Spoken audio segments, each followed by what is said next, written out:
చెప్పండి. కొట్టారా మీరు? మీ కోడల్ని కొట్టారా? కొట్టలేదు. మరి ఎందుకు లాక్కెళ్ళారు? నేను లాక్కెళ్ళే మేడం. కింద పోర్షన్లో రెంట్ వాళ్ళు ఉంటారు. రెంట్ వాళ్ళు కాల్ చేస్తారు. వీళ్ళే ఫోర్స్ పెట్టి కాల్ చేపిస్తారు. కాల్ చేపిస్తుంటే ఇక్కడ సైడ్ డోర్ ఉంటుంది ఒకటి కిచెన్లో, అది దానికి లాక్ చేస్తుంటే నన్ను వచ్చి నెట్టేసి నేను కింద పడ్డాక ఇక్కడ లాక్ చేసిన మెయిన్ డోర్కి వెళ్ళి లోపలికి కురికింది. లోపలికి కురికితే వద్దమ్మా, ఎందుకు ఈ గొడవ చేస్తున్నావు, బయటికి రా అని చెప్పిన. పోర్షన్లు ఉన్నావు కదా, లాస్ట్ పోర్షన్లు ఉన్నావు కదా, మళ్ళీ దీంట్లోకి రావడం ఎందుకు, నువ్వు రామ్మా బయటికి రా అని నేను పోయినా.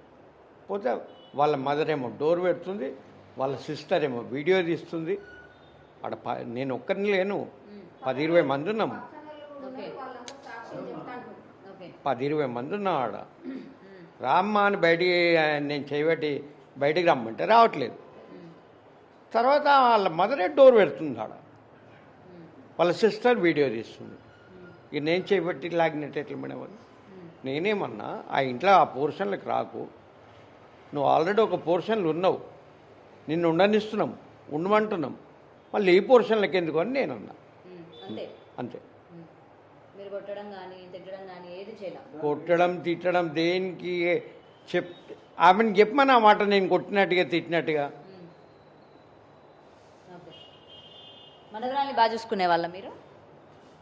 నేనే 2 నెలలు ఇవాళ నేను వాళ్ళ పేరెంట్స్తో మాట్లాడినప్పుడు కూతురు సంగతి ఎలా ఉన్నా సరే మనవరాలు అన్న కనికరం కూడా లేదు. కొడుకు బిడ్డనే కదా, కొడుకు బిడ్డ అయ్యుండి తిండి పెట్టాలని కానీ లేకపోతే చూసుకోవాలని కానీ మనవరాలని చూసుకోవాలని కూడా వాళ్ళకి ఏమాత్రం లేదు అని చెప్పి ఆ తల్లి అడుగుతోంది. ఏం చెప్తారు మరి దీనికి? మేడం, మన్మరాలు నా మన్మరాలు నీ మన్మరాలు అని కాదు, ప్రతి చిన్నపిల్లకి నేను ఆప్యాయతగా ఉంటాను. నేను మా కాలనీలో కమ్సే కమ్ 60-70 మంది పిల్లలు ఉంటారు. 60-70 మంది పిల్లలు కూడా అందరూ నన్ను విజ్ చేస్తారు.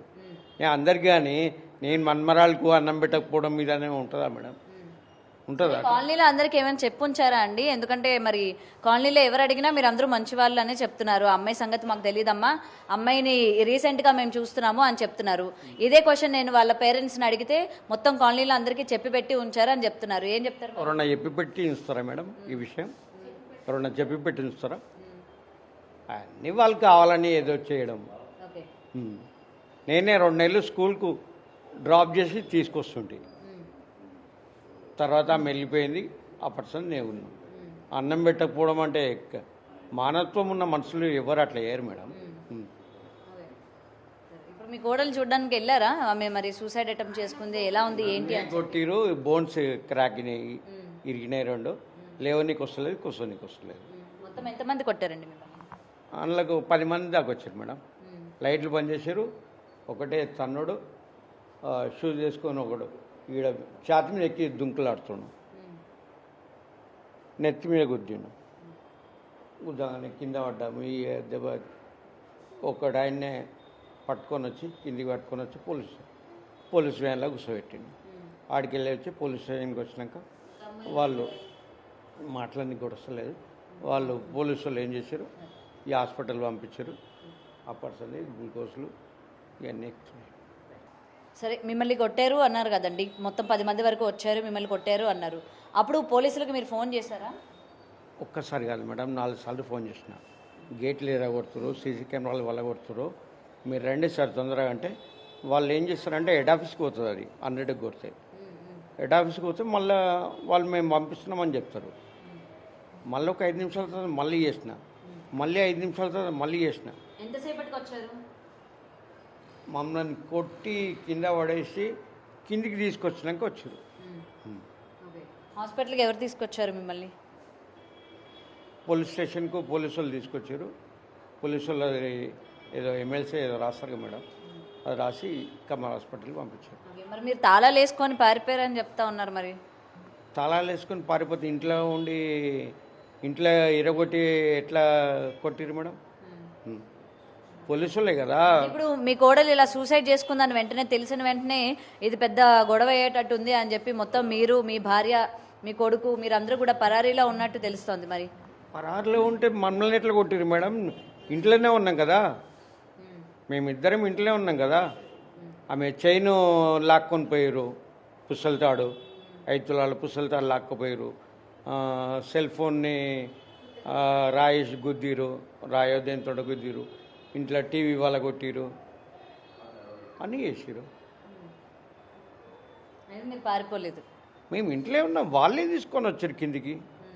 వాళ్ళే తీసుకొని వచ్చి వాళ్ళే ఒక మనిషి తీసుకొని వచ్చి పోలీస్ వ్యాన్లే కూర్చోబెట్టారు.